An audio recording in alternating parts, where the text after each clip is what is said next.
Yo, what's going on? This is Kev from 21 Sat Street. Hope you guys are having a great day today, wherever you're watching this. So we're doing a new segment here on this channel called Sat Street Talks. And basically this will be like the interview format, or not even interview. Let's just say we're just having real conversations with, with people who just not only know Bitcoin, but they get it and they live by it. And today we have our first guest. He's, is a pretty well-known figure here in the space. You might know him, you might not, but once you do, I guarantee you, he's unforgettable. This man not only loves Bitcoin, but he loves freedom.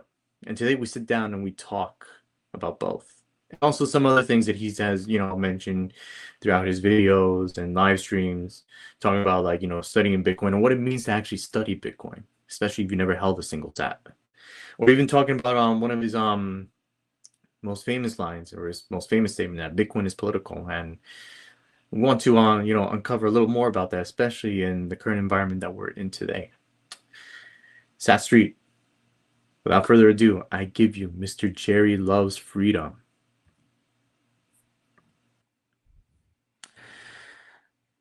Well, look who we have here, the one and only, the legend himself, Mr. Jerry Loves Freedom. Thank you. And I mean it sincerely, brother. Thank you for coming onto the show. You are my first guest here on Sat Street Talks, and it's an honor to have you here, Jer. It's an honor to be here. Thank you. Your first is your worst, huh? Hey, we can start with your worst. Thanks for having me, Kevin. I appreciate it, brother. Of course, man. Of course. You're the first person to come to mind, man.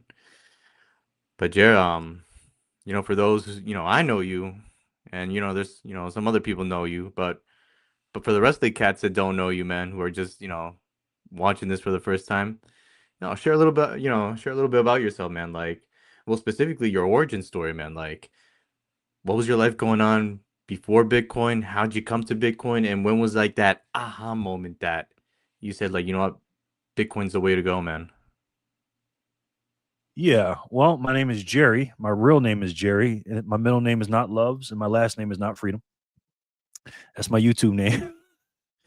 My real first name is Jerry. I was born and raised in Rochester, New York. I'm 51 years old, born 1975. And just like a normal Generation X kid, I grew up pretty normal, except I grew up with my grandparents. And again, I'm born and raised in Rochester, New York. It's northwest of New York, western New York, right in between Buffalo and Syracuse. And I had a pretty normal life. My parents weren't around, so my grandparents took me in, and I grew up lower middle class, not high middle class, but pretty well. And my grandparents were from the South, so I knew how to speak a lot of languages. I knew how to speak deep Black Southern. I knew how to speak. I don't know if you want to call it Caucasian or regular English, I guess, in America, because I grew up around a lot of white kids. 80%, 85% of the people I grew up around were white. And then my aunts and uncles all lived in the city of Rochester in the urban part. So I grew up around a lot of urban kids. I used to go out there in the city on the weekends. So I'm a pretty diverse person.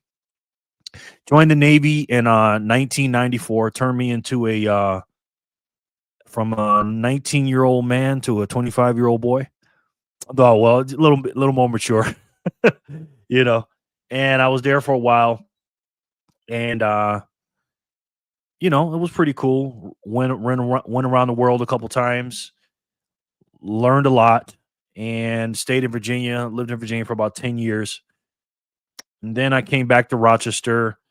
I pretty much retired from regular working in my late 20s, full time, I guess, late 20s, around 30.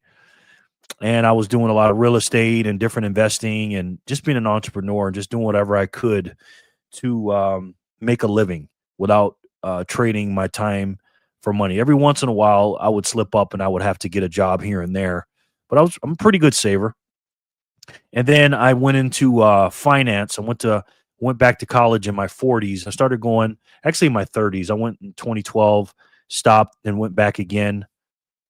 Actually, I went before that, early 2000s, and then I went back in 2012, and then from 2012 to 2016, went to school for finance because if you want to be rich, you got to learn about money, right? That's what Robert Kiyosaki said.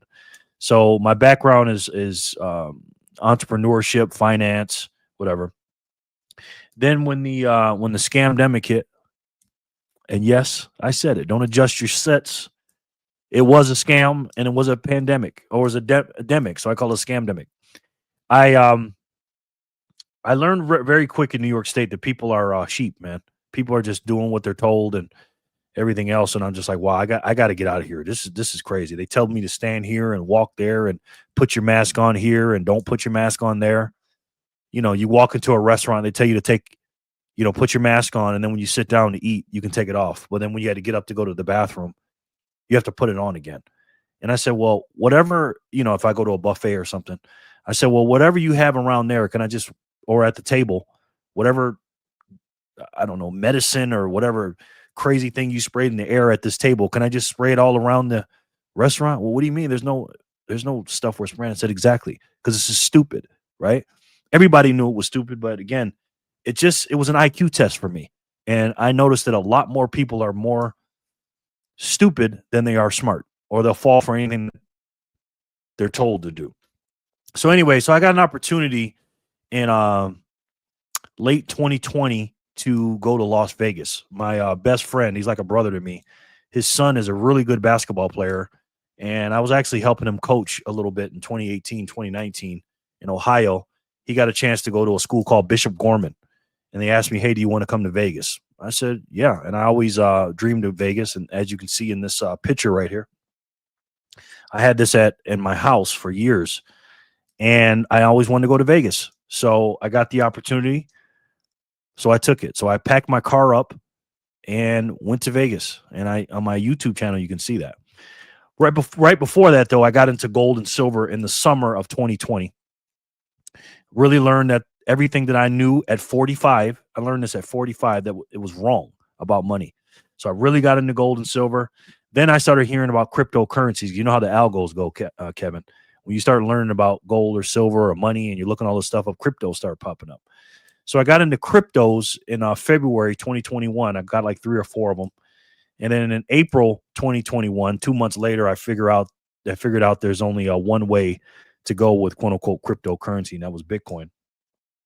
And then later on down the line, when I was stacking gold and silver still, and just a little bit of Bitcoin here and there, I realized Bitcoin was the best, when it comes to savings and the digital money aspect of being in a digital world, and also just the scarcity and the finite of supply. I was just like, wow. I used to say, when I was doing gold, silver, and Bitcoin, I used to say, oh man, we need both. But then I quickly found out that there's only one way to save, and that's Bitcoin.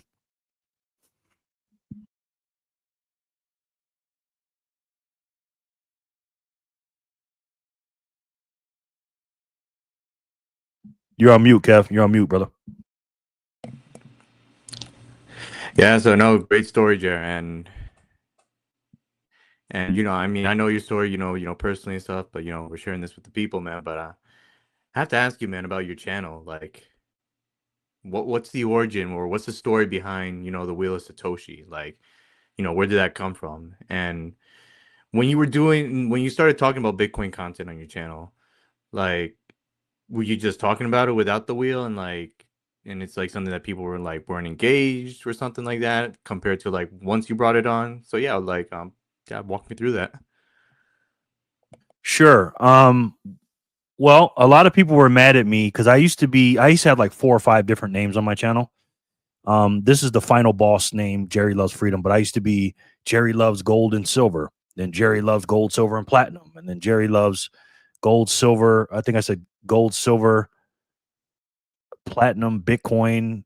And I said Jerry Loves Decentralized Assets, and I had all these names, and finally I just went with, I love all these schemes because they're freedom, so I went with Jerry Loves Freedom.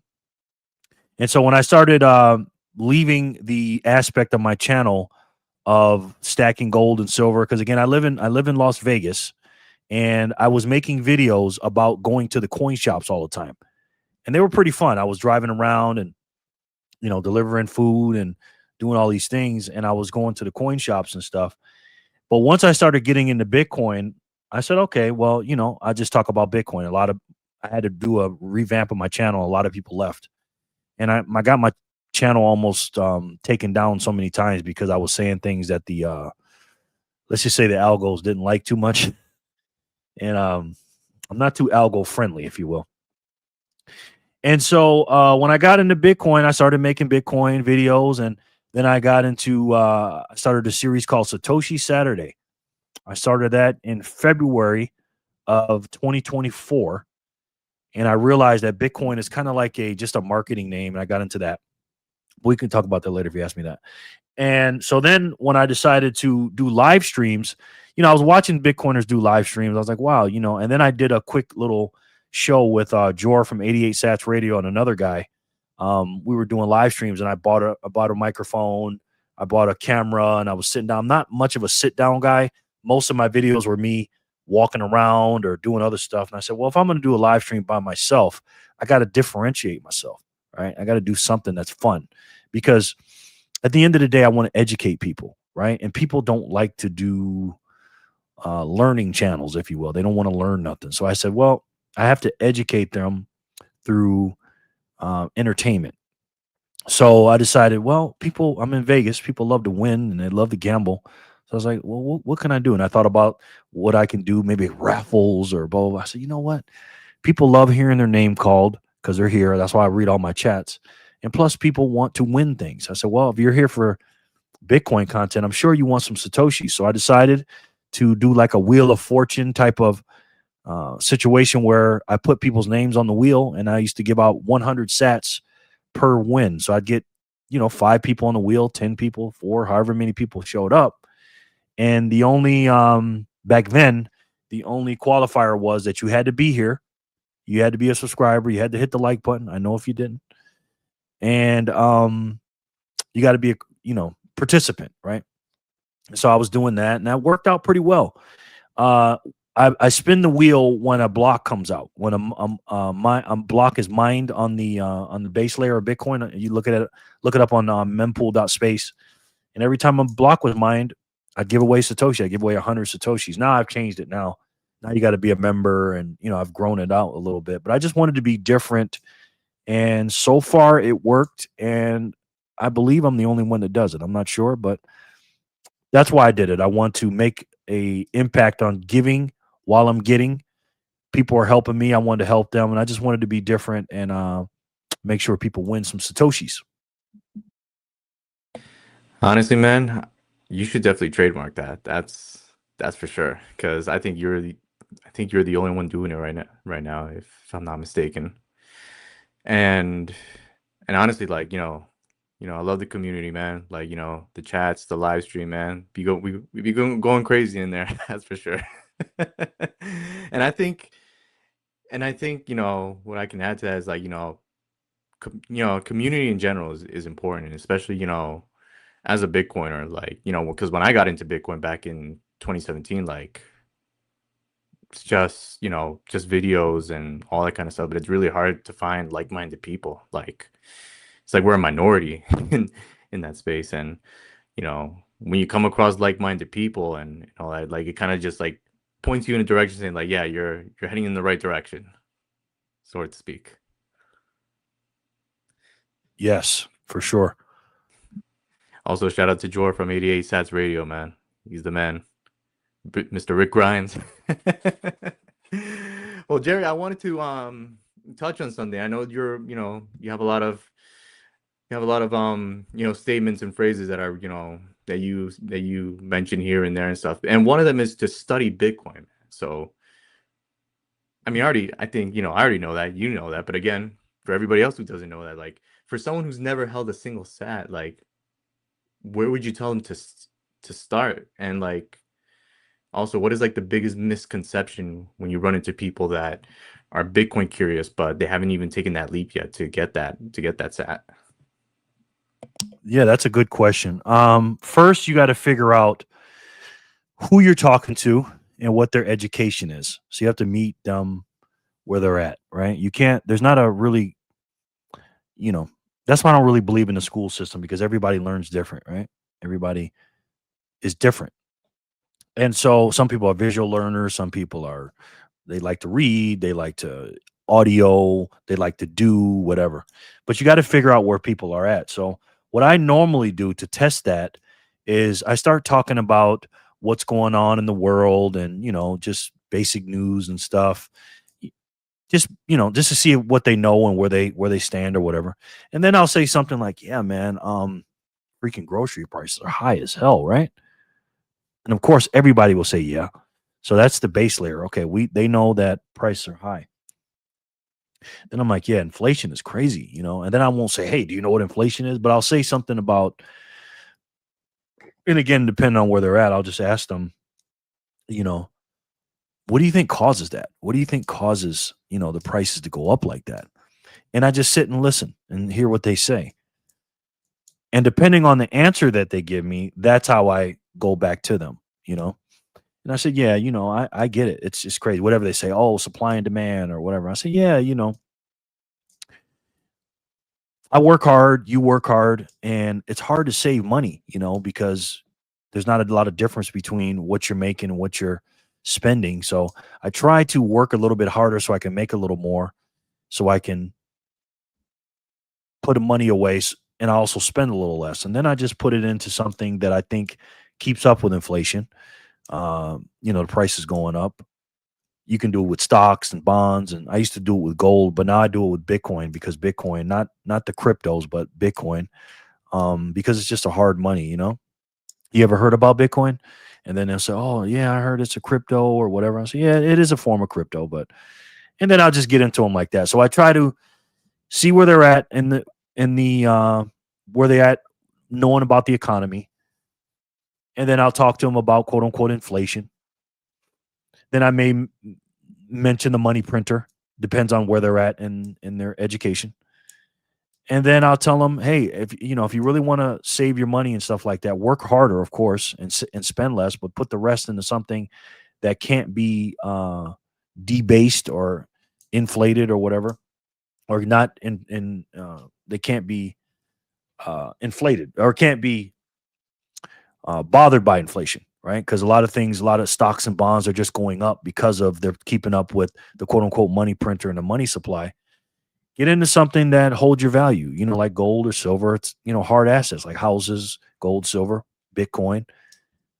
And I go from there. But I don't really want to, when I talk to them, I'm not trying to teach them about Bitcoin. Studying Bitcoin means studying the current system that we're already in because Bitcoin is a separate system that we're trying to move everybody over to.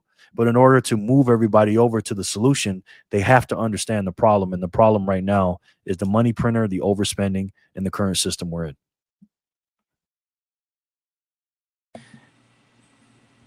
Good stuff, good stuff. And Jer, like, just coming back to you when you were getting into Bitcoin, what was the hardest part of Bitcoin at that time when you were learning? What was the hardest part for you to understand when you were starting out? It's a good question, man. The hardest part was having something that I couldn't see or I couldn't touch or feel. Um, Being a guy my age, being a Gen Xer, I'm more of a back in the days we had Polaroid pictures and physical items and stuff like that. So, of course, over the years I moved into a digital age, but even with digital money, quote unquote, you can go to the ATM and pull out cash, right? But with Bitcoin, you couldn't do that. And I was so involved with gold and silver at the time. I was so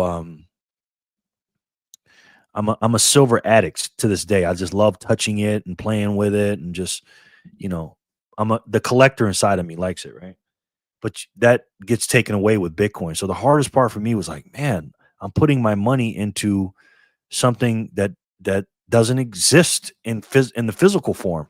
So as a gold and silver guy, gold and silver, I guess, gurus or teachers or the people that are on YouTube always tell you, if you don't hold it, you don't own it.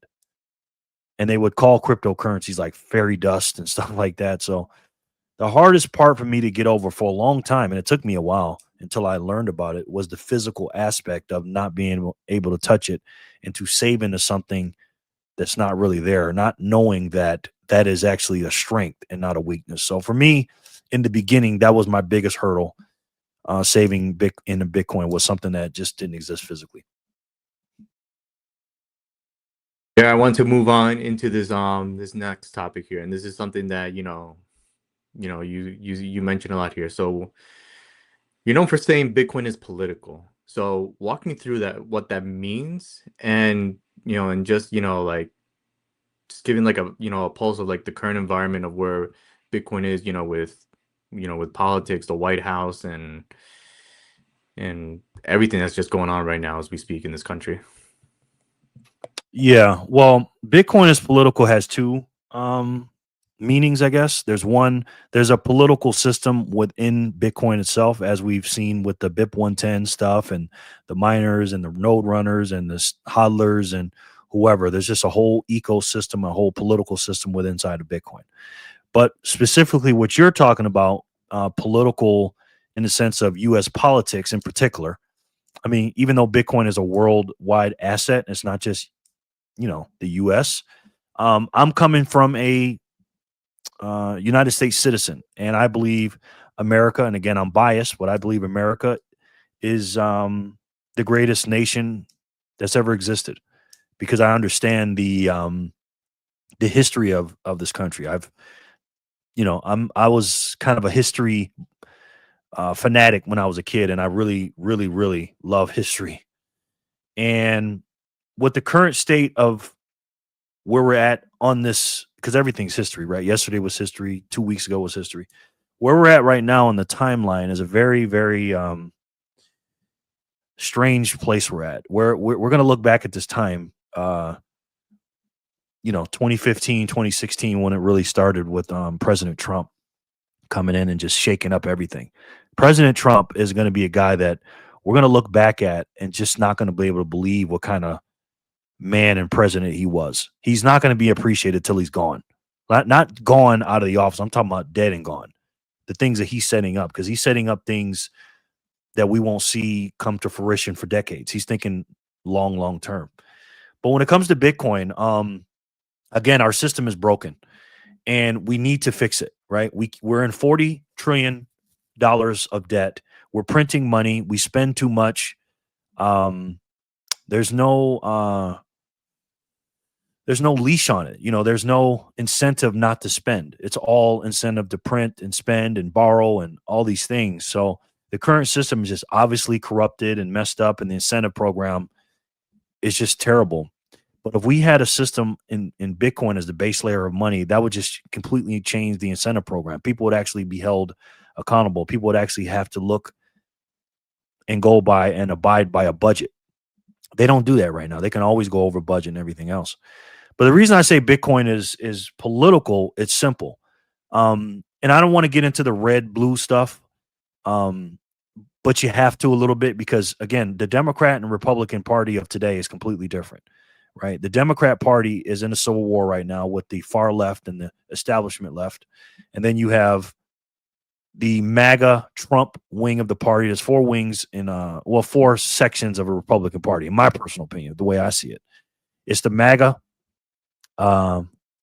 Republicans. Now he's turned the old Republican George Bush establishment slash military industrial complex, swamp creatures, whatever, into the MAGA. But then you still have a small slice of that establishment wing, warmonger wing of the party, and then you got the quote unquote far right, the real far right, not the left wing far right that they call Trump. Trump is not far right. MAGA is moderate. They're like the old Democrats in the 90s. Then you got the anti-Israel wing of the party. Well, what does that have to do with Bitcoin? Well, Trump, in my personal opinion, Trump is the first Bitcoin president we've ever had. Okay. The reason why he won is because the far left has gone crazy, but the far left now with socialism is the complete and utter opposite of Bitcoin. What is Bitcoin? Bitcoin means proof of work.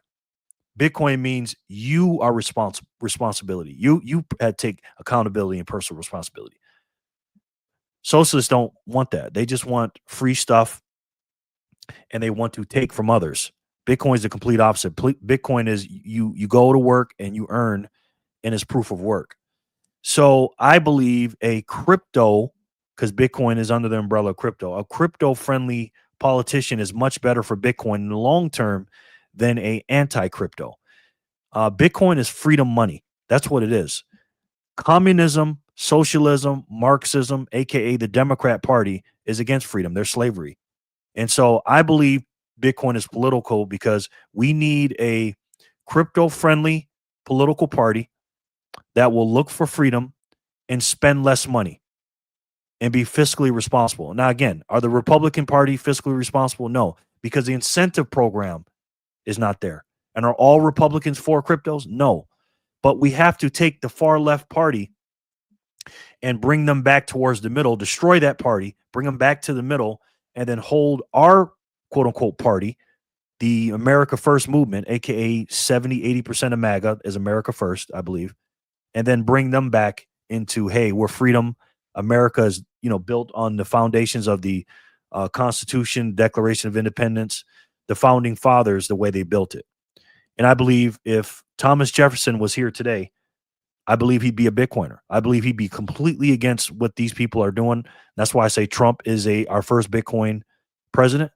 And I believe we need a crypto-friendly, Bitcoin-friendly politician / White House, federal government overall, and a political party that says we want freedom and we want people to prove that they can make their own money, be responsible, and make sure that people vote right, and make sure that Bitcoin is the base layer of money in the future with the Clarity Act and everything else. Because again, if we keep going down this path, our economy is going to crash. It's going to corrupt. It's going to be corrupted and crash. And the Democrat Party, including some of the Republicans, are going to lead us off a cliff. So we need a party that's going to be Bitcoin friendly. In my personal opinion, that's why it's political, and I think Trump is the catalyst to do that. And just wanted to mention this before I move on to the next topic, man. So, what does the future of Bitcoin look like for the U.S. with the upcoming, midterm elections and not too far away, the presidential elections as well? Well, that's a good question. This is why I do these videos, right? Because as you can see from my shirt, I'm God, family, country, and then I'm going to make a shirt called Bitcoin in that order: God, family, country, Bitcoin. And with the midterms coming up, the American people are going to have a choice. Of course, I don't want communism to win, but you know what? If the Democrats want to go there and they want to go with socialism on the backs of Marxism and bringing in communism, then let them do it and let them win their primaries over there, the Democrats. But then when it comes to the general election, we have to hold our side as well. Now, again, our side right now is Republican. I grew up a Democrat, right? But even some Republicans I'm not for. Don't get me wrong, but I agree with the Republican Party about 70%. I'm with MAGA about 85%. And so when these midterms come in, we have to keep growing the adoption of Bitcoin / crypto and digital assets so we can have these politicians say, wow, if I don't get these quote unquote Bitcoiners or crypto votes, I'm not going to win. And do you think the socialists are going to get a vote from a Bitcoiner? Probably not. I don't think there's a lot of Democrats. I'm talking about socialist Democrats, Marxist, communist Democrats that are Bitcoiners, right? Because they want free stuff. They want more government help. And if we don't win this, I'm afraid, and this is the biggest thing I'm afraid of, is I'm afraid of ultimate slavery and ultimate control. And they're going to bring that in with the CBDCs. CBDCs are the opposite of Bitcoin. It's slavery money. And this is why they hate Bitcoin. This is why Elizabeth Warren, aka Pocahontas, she hates Bitcoin. Just like the Chinese hate Bitcoin. Because it's freedom money. They can't have any control. And so with the midterms coming up, we need to get as many Bitcoiners into politics as you can. And again, I'm not saying a politician is going to save you, but if you don't know who your lawmakers are, then you're going to have to abide by and live by the laws that they passed when you didn't or were ignorant and wanted to ignore these people. These are the same people that are going to vote for your Bitcoin, quote unquote, bills that you want. You want your state to stack Bitcoin because it's a good incentive for you, right? Do you want your Bitcoin exchange to be how do I say this? To be confiscated and say, hey, we don't you can't sell Bitcoin here or you can't mine Bitcoin there? Or how about when you one day you want to trade your Satoshis for some bread or some milk or something? Do you want to pay taxes on it every time you do it? Well, those are laws and those are passed by lawmakers. So we want to make sure that short term, midterms, short, a little longer short term, but not complete long term in the 2028 elections, we need to grow as many Bitcoiner adoptions as we can, crypto adoption, digital asset adoptions. So that way we can hold these people feet to the fire and they can pass quote unquote crypto, digital, Bitcoin friendly laws so we can grow and get bigger in adoption. Nothing but facts. Yes, sir. Yes, sir.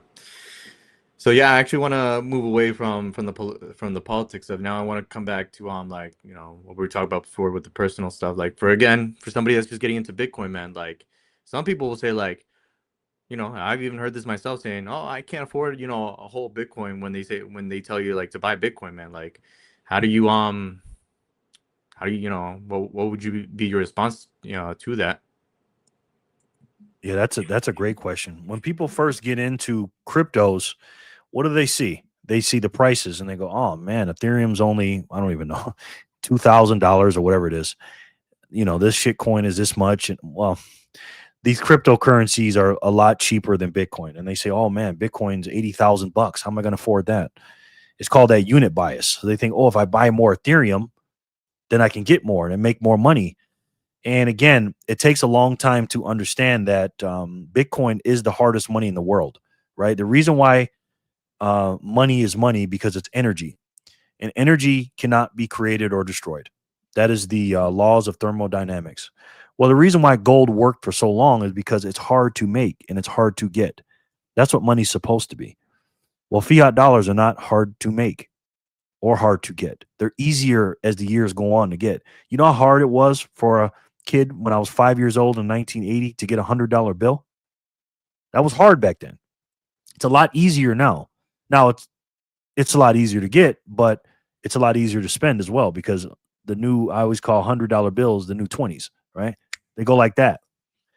And so money's supposed to be hard to get. So when people look at these cryptos, they're like, oh man, I can buy this many. I say, yeah, that's true, but how many Ethereums are there? Oh, I don't know. Well, let's look that up. And they look it up and they go, holy crap, I didn't know it was that many. Yeah, I know you didn't. How many Cardanos or Solanas or whatever, right? Then I said, well, how many Bitcoin are there? Then you look at, oh, there's only 21 million. Yeah. Got that? The scarcity, right? They ain't making no more. That's it. Then you say, well, how much Ethereum can you get for $1? Oh, I can get this much. Okay. Well, how much Bitcoin can you get? Oh, I don't know, 0.00. Oh, no. We don't talk like that. We don't say the 0.000 stuff. You ever heard of a Satoshi? He said, what is that, a Chinese dish? Is that some kind of a ninja or a sumo wrestler? No. He's not a kung fu master. He's the guy that made Bitcoin.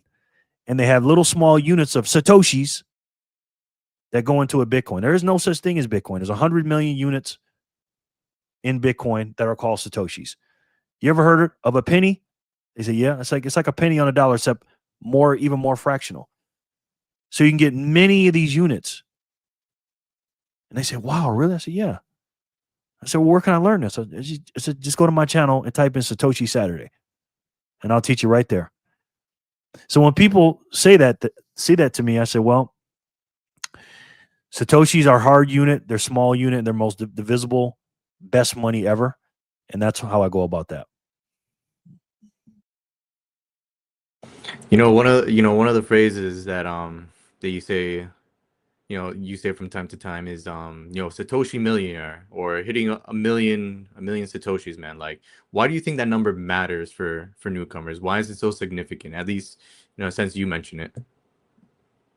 Yeah, that's a good question too. Well, we used to watch that show, Who Wants to Be a Millionaire? I thought that show was cool. I remember the most famous one where the guy was down to the last question and He said, "Can I make a phone call?" Because he had different lifelines. And one of his lifelines, he called his dad up, and you're like, "Oh, he's about to ask him a question." He said, "Hey, Dad, how you doing? Good. Okay. Hey, listen, Dad, I'm just letting you know, I'm getting ready to win $1 million." He didn't ask him a question. He was telling him, "I'm about to win $1 million," and then he answered the question and got the million. And I was like, "Wow, who wants to be? Oh man, that guy's a millionaire, right?" That's the key to wealth, being a millionaire. Well, a millionaire is not that big of a deal anymore. I don't know what it is. Every few seconds, there's a new millionaire being minted in America and around the world. There's millions and millions and millions, tens of millions of millionaires in the world. But if I gave you $1 million, this is what really got me. If I gave you $1 million right now, Kevin, I go, "Here you go, bro. Here's $1 million." You're like, "Shit, Jerry, thanks." I said, "No problem." I said, "But let me ask you a question first." You say, "What's that?" I say, "How many millions were printed today?" You say, "Oh shit, I don't know." That's all right. "How many going to be printed tomorrow?"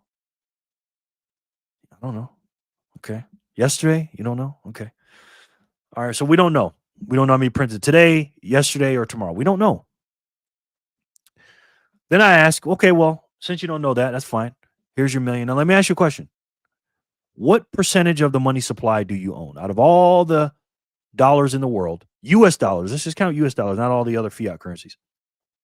What percent do you own?" You say, "Shit, Jerry, why are you asking me all these questions, man?" I said, "You want the million or not?" Then you say, "I don't know." I said, "Well, too bad." I said, "But I got another question for you. Here's 1 million sats. Here you go, bro." "Wow, thanks." "I'm going to ask you the same question. Kevin, how many millions of sats were minted yesterday?" You'd say, "Oh, shit, let me look." You go over to mempool and look at how many blocks were mined. Right now, we're in Epoch 5. We got 3.125 million or 3.125 Bitcoin, excuse me, every 10 minutes block, every 10 minutes being mined in a block. Yesterday, there was 142 blocks. So you do the math and go, okay, do the math. Oh, that many million. Okay, cool. You know that number. You just did a few math equations and you did it. Now you know it. Okay. Let me ask you a question.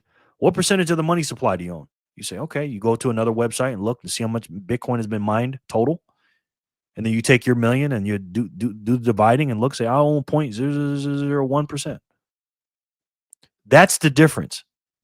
We've never had a system like this. You can do that with anything. You can do it for houses. You can kind of guess or estimate houses. You don't know. Even with gold and silver, quote unquote, hard money, gold and silver. I ask this people all the time, how many ounces of gold were mined today? They don't know. How about yesterday? How about tomorrow? They don't know. Well, how many ounces, if I gave you 1,000,000 ounces or 10,000 ounces or whatever, what percentage of the money supply do you own? They don't know. Well, how much is in Fort Knox? I don't know. Nobody knows.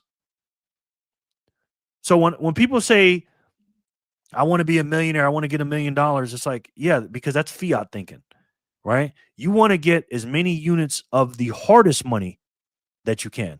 If you get 1,000,000 Satoshis today in 2026, now again, it's going to be about $780 as of this recording, something like that. It was a little bit less before the price went up.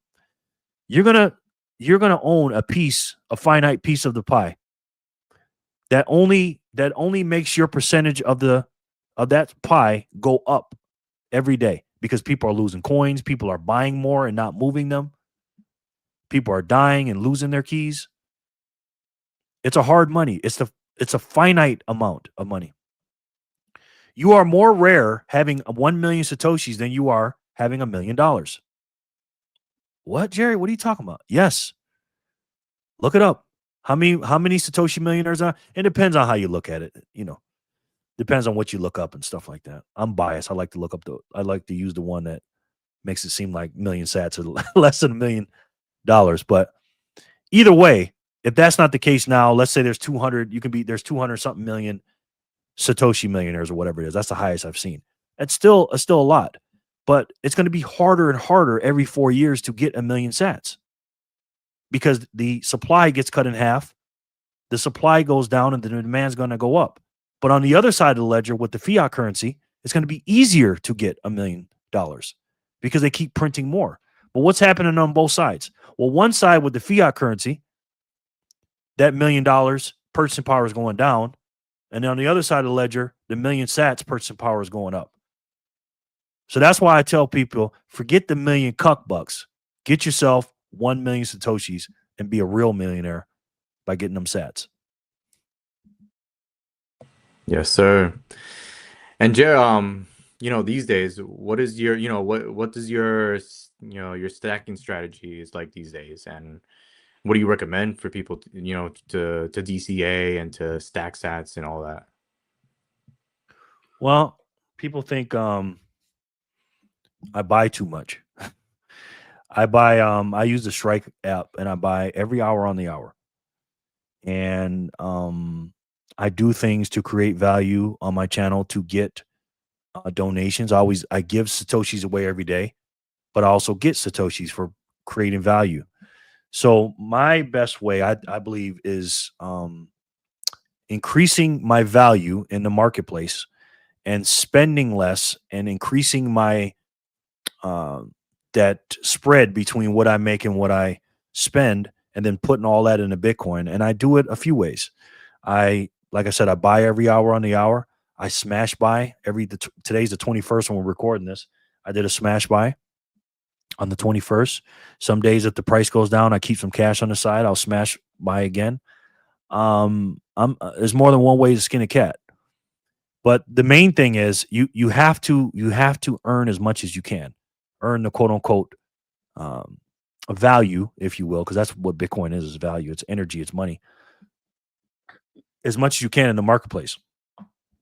And then you got to spend less. You got to earn more, spend less, and put the rest in sats. So whatever your best way is doing it, is you can do it. Some people do the math, say, oh, smash buying is better or whatever. Some people say DCA. I do all the above, And some people ask me, Jerry, why do you stack so hard, man? Why are you buying so much? Why are you buying every hour on the hour? I said, if I could, I'd buy every 10 minutes. Every time a block was mined, I'd buy every 10 minutes. Whoever's the first exchange to do that, every time a block mined you can buy, I'm signing up. Okay. But I would buy every minute if I could. But Jerry, what are you talking about? You're crazy. Really? Have you looked at the money printer lately? Have you looked at the debt clock lately? You see how fast those numbers are coming out? I buy so much and so often because they print so much and so often. I can't buy enough. So when I buy on the top of the hour, I'm like, damn, I got to wait another 60 minutes. How many millions were printed in that 60 minutes? So buy hard, stack hard, create value, and buy as much as you can while you can. I mean, personally, you were the one that recommended me the hourly, buy, and that's been going pretty well for me. In fact, I recommended some family members as well to do the hourly buy, and I think they're going to enjoy that as well. But Jared, just for the sake of time, I actually want to do a rapid fire. So I'm just gonna throw the name of the topic out, and you just tell me your thoughts and just share, because a lot has happened over the past few months with Bitcoin. So I want to start off like strategy, Michael Saylor. These days, what are your thoughts? Oh man, I got mixed thoughts on him. I like Michael Saylor, but he's taught me a lot about Bitcoin. For full disclosure, I don't have any stretch, but I do have strategy from Michael Saylor 1.0, I guess.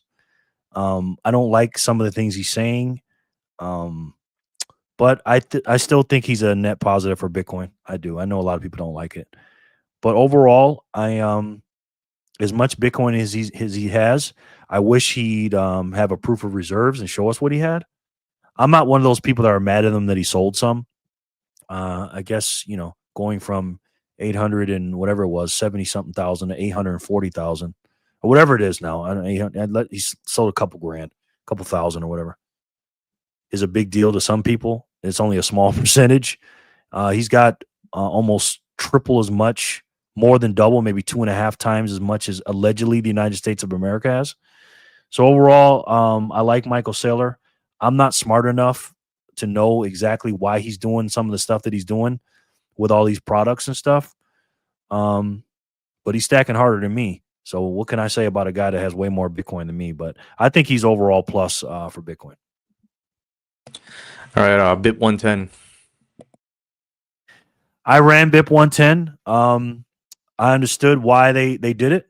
I ran it, and once it failed, I shut it off, and I went back to the legacy chain, and I went back to Knots, and then once Knots started doing all the other stuff, and again, I'm not the biggest fans of Core and their miscommunications or lack of communication.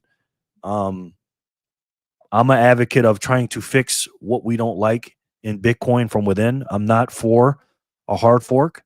I did it because I thought it was going to be a soft fork, and I thought that spam.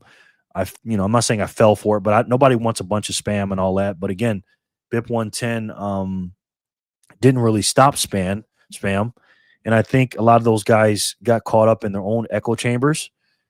And pride is one of the seven deadly sins for a reason. And you got to let your pride go, man. And them BIP 110 boys, that they're not going to like when I say this, but it's okay to be wrong. Just don't stay wrong. You guys are my brothers. I love you guys. We're in this together, but fighting amongst each other, I'm not with that, man. And is there going to be some irreconcilable damage here? I don't know. I hope we can get together. But I'm running Core again, and I got off the BIP 110, and hopefully these guys will see the light and come back to the real Bitcoin. All right. Coldcard. Well, I have the Mark IV, and I'm going to say something here, and a lot of people are going to get pissed at me for saying this. I didn't like the Mark IV to begin with, so I had to move my Bitcoin off there and do something else. But I just recently made a purchase, and I'm going to say this to you: you're the second person to know this. A couple of days ago, I just bought a Coldcard Q. Now, why did I do that? I think it's the best device, physical device. Obviously and clearly, I'm not going to run the random number generator. But I learned that you can do multi-sig with that, and that's what I'm going to do. And it's a good product. I believe they'll clean themselves up. I don't recommend it for anybody. I won't have a QR code in my bio anytime soon in my description box of them. But I think what they did was a fatal mistake at the time. Obviously, the people that lost their Bitcoin was fatal to them. And short term, it's going to hurt, and it has hurt self-custody. But in the long term, I think it's going to make it better. I think rolling the dice, and I'm not talking about craps, is going to be something that a lot of people are going to do. They're going to understand the random number generator and entropy, which I can't spell. They're gonna know all that stuff. So overall, short term it was bad, but I think long term it's going to be good. And just out of curiosity, Jer, because I have a friend who also has a Coldcard, and he left some on there to see if anything would happen. He said as of right now, nothing has happened. So I'm not sure if you left any Satoshis on there as well. No. No, that was just for, just I guess for my own curiosity right there. But Jared, so there's something that comes to mind as well, because we agree that Bitcoin is money, and the world is slowly but surely, adopting to a Bitcoin standard. I could say that, conservatively speaking, but eventually Bitcoin, if Bitcoin is money, eventually people are going to be using it, to transact for goods and services and stuff. But that also means people will have to, work for it. By that time, where do you think the Bitcoin price will be for it to be like now people are getting paid salaries with that? It's a good question. 10 million. The game starts at $1 million, and then and it won't take long from $1 million to 10 million. I think it'll be within 4 years from $1 million to 10 million, maybe 4 to 6 years. Depends, because every 4 years we add a zero to the number so far. First it was 1 digit, then 2 digits, 3 digits, $100, 4 digits, 4,000, 1,000, 5 digits, 10,000. This epoch has been 6 figures.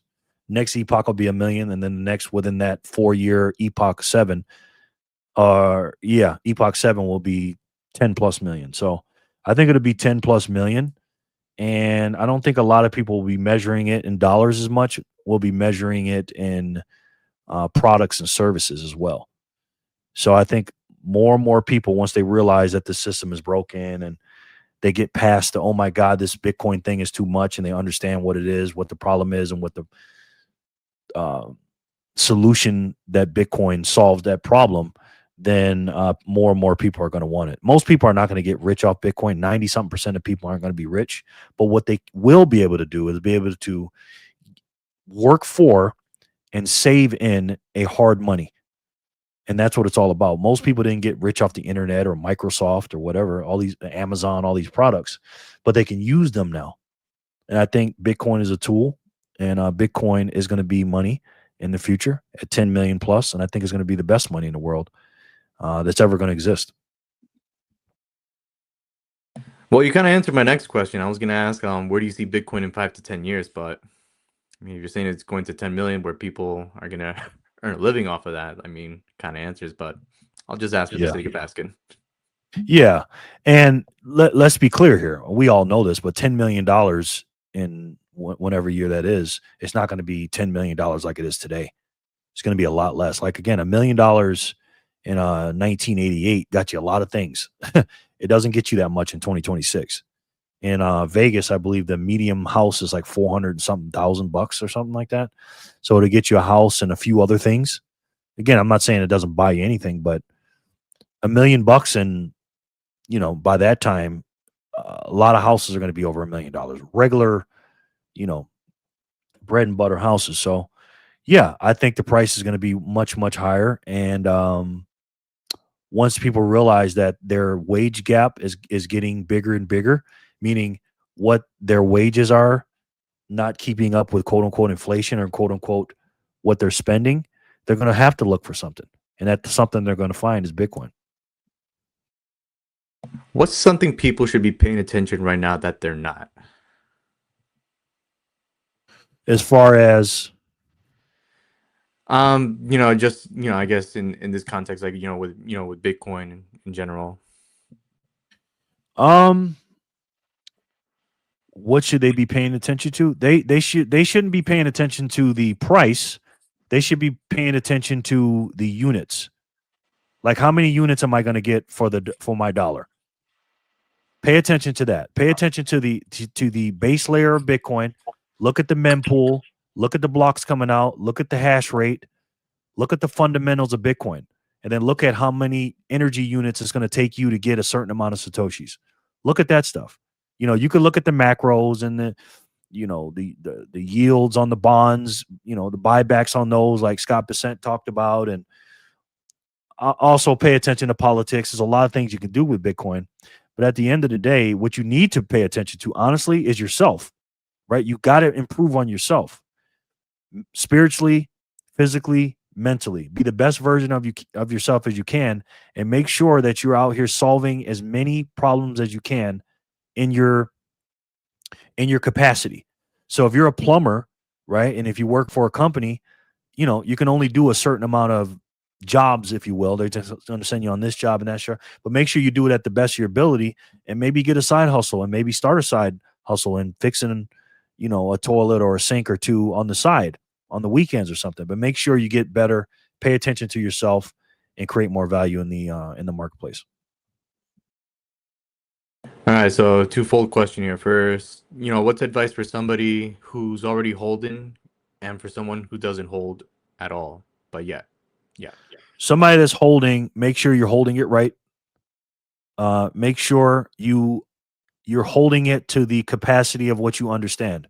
If you don't understand Bitcoin that well, keep it on the exchange until you can understand what cold storage is and what you actually have, and then move up the ranks as much as you can.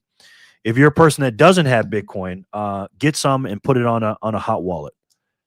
Get it on an exchange and get some, and then play around with it, right? But the last thing you want to do is be sitting on zero.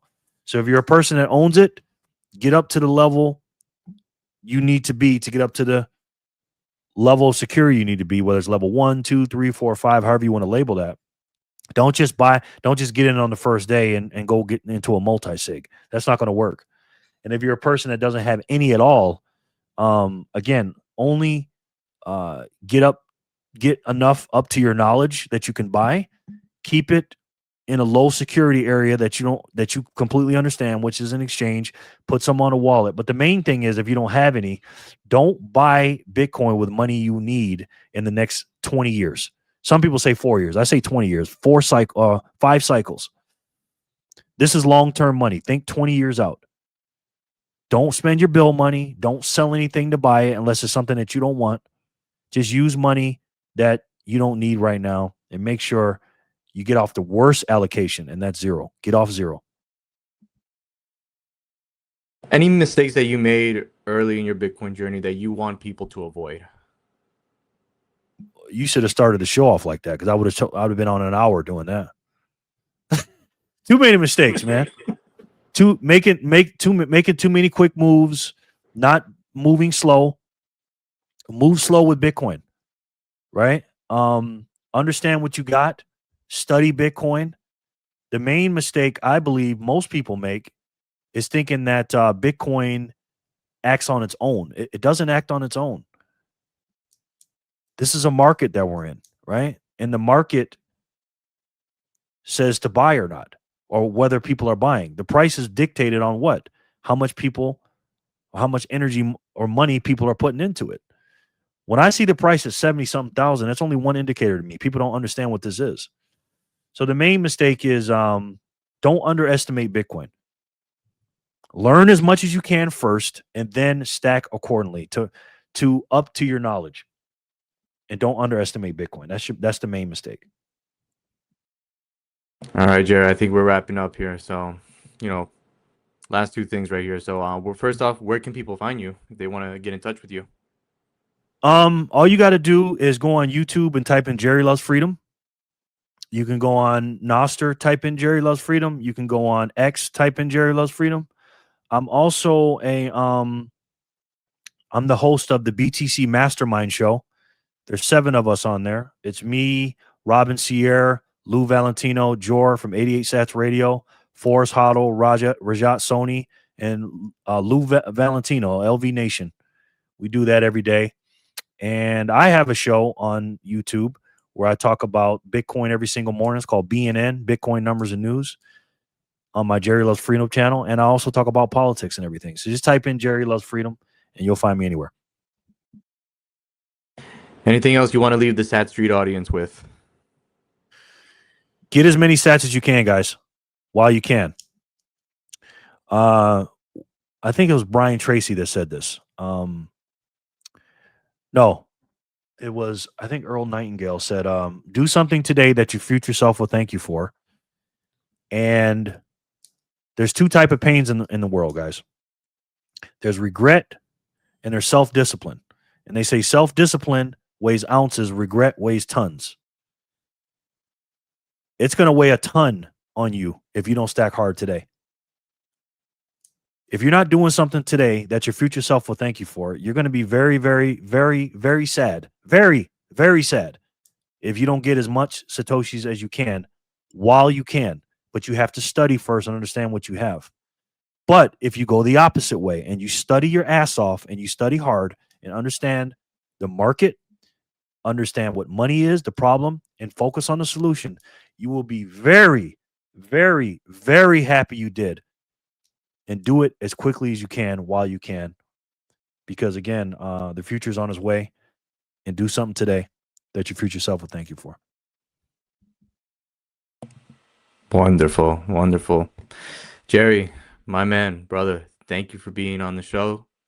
Thank you for being my first guest. It's an honor. It's an honor having you here, and I have no words, man. I have nothing but gratitude for you. So thank you, man. Thank you so much, Kevin. I really, really appreciate you having me, man. It means a lot to me. Thank you. Yeah, and just a disclaimer here for the audience, like, I've met Jerry in person. Like, who he is right now as we speak, is he is the same exact, same in person. So, but he's a great dude. He's a legend. He's the legend. Mr. Jerry Loves Freedom. I'll be sending your sats that way soon for that. Thank you. Same here, though. Same here. He's a cool dude, man. We met in Las Vegas last year. He told me about his story, and we were hanging out the whole time. And he came to my house. Yeah. We broke bread together. He actually sat in this very chair, and we ate together. We chilled together. We drove together. So that's my man. Kevin's a good dude, and just like he is on this show, he's just like he is in real life. So right back at you, Kevin. Thank you, bro. I'm sending double the sats your way then. All right, guys, that was Sat Street's talk. Until next time, this is Kev from 21 Sat Street. Peace.